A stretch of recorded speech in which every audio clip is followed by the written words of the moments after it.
Hello, beautiful people. Welcome to Global Happenings. Today, for the very first time, IPOB have decided to send strong warnings. This is a bit different from the regular, but they are honestly not keeping quiet over what is going on in Southeast. Don't forget that fairly recently, news broke out that about 30 houses belonging to innocent citizens in Enugu, Imo, and Ebonyi state were brought down. Uh, we're going to, give you the full details of what IPOB said, what went down, and what they intend to do. Quite different from their regular press release, I must say. But before we go into the news, Papa would like to subscribe to our channel if you have not done so already by clicking on the red subscribe button beside it. You will see a bell notification icon. Please go ahead, click on it to get notified as soon as we update our channel on YouTube. Well, indigenous people of Biafra, IPOB, on Wednesday said that the Nigerian army has burnt down more than 30 houses belonging to innocent citizens in Enugu, Imo, and Ebonyi state in the last week. The pro-Biafran group said the affected persons were victimized because they were sympathizers or Igbo members of the IPOB. It, however, vowed that the accomplices of the army will be made to pay for their actions. Powerful, the spokesman for the indigenous people of Biafra IPOB, issued a warning in a statement on Wednesday in which he accused Southeast governors and regional security outfit Ebubeagu of working with the military to bring down Igbo people and burn houses in the area. The statement reads in part, "We, the global family of the indigenous people of Biafra, IPOB, under the command and leadership of our great leader, Prophet Nnamdi Kanu, wish to state unequivocally that anyone, including Southeast governors, involved in sponsoring and encouraging Nigerian soldiers and the infamous Ebubeagu security outfit to burn houses of innocent people suspected to be IPOB members, that's indigenous people of Biafra members, or supporters of Biafra agitation in the southeastern states, especially in Imo state, will never go free. These wicked accomplices of the ongoing issues in Biafra land will soon pay for their treachery and cruelty to fellow citizens. IPOB, that's indigenous people of Biafra, will not allow this barbarity and cruelty to continue. We will avenge those, or I'll take that again, we will avenge these unprovoked and needless moves against the houses of innocent Biafran citizens. The mindless burning down of houses in our region by Nigerian security and Ebubeagu cannot go unreciprocated. We warned against the formation of Ebubeagu in Biafra land. We knew they were coming to collide with the security agencies in bringing down our people. People ignored our warning, and today we have been vindicated. Our fears have come through, but the wicked will not go free. For doing this to our people, we declare that the days of Ebubeagu in Biafra land are numbered.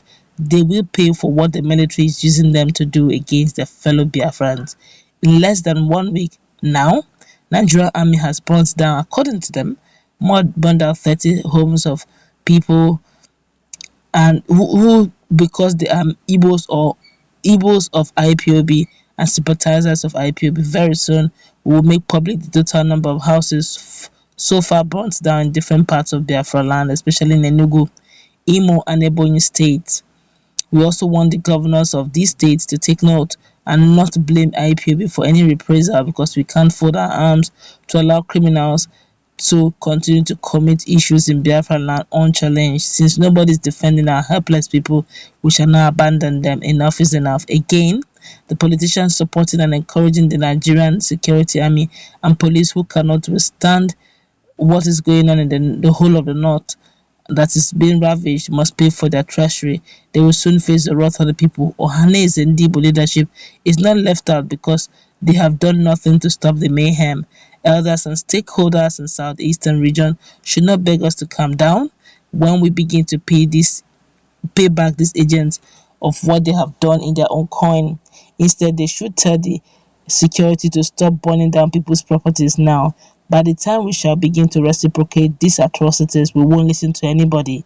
We are aware that the Nigerian government and her security agencies have concluded an arrangement to introduce IDP, as is the case in the north, but they will not succeed. Southeast governors must rise against this barbarity if they have no hand in it. There is nowhere in the north where innocent villagers are invaded by security agents and their houses set on fire. calling on the attention of the foreign missions in Nigeria to the alleged movement in Imo State. IPOB said we are putting the world on notice, particularly the American embassy, the British embassy in Abuja, the Israeli embassy in ambassador in Abuja, Russian embassy in Abuja, French embassy in Abuja, Indian embassy in Abuja, and Canadian embassy in Abuja of these ongoing issues going on in Southeast. They should take note because IPOB will not tolerate this any longer, bringing down of our communities anymore.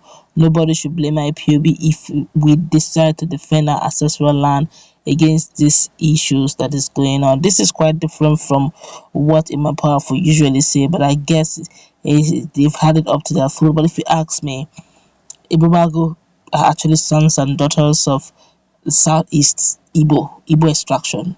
Okay, and IPOB majorly are from also Southeast, especially the ones that are resident around that axis of Imo, Ebonyi, and the rest. Now it's crazy. It's actually not a nice one that right now they're thinking of fighting their own brothers. It doesn't make sense. And freedom fighting does not take away the fact that your brother still remains your brother. Treasury and the ways to resolve the stakeholders meetings are there, and but then they are saying that they've given enough money, they will not fold their arms to see things go down. But honestly, this is going to be a case of brothers fighting brothers, and it's going to be Southeast that will be the worst hit, unfortunately, because the truth be told, this is just a case of Ipob fighting maybe IPOB, two security agencies who do not have the same ideology, who do not believe in the same system, and who also do not believe in one another. So definitely they see each other, they see one another as enemies, hence where they meet, they definitely will clash. I would have thought that at this rate and at this point, to keep Southeast sane, Ipob sons and daughters of Southeastern people, Igbo extraction, uh, IPOB from those living in the Southeast are majorly extractions of Igbo people coming together and saying you are enemy. It's like already tearing down Southeast.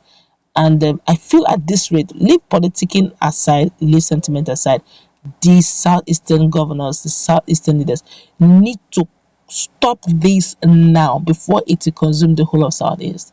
Anyhow, they need to seek for peace, seek for peace. There's no pride in seeking for peace. In fact, it's man of bravery that look for peace.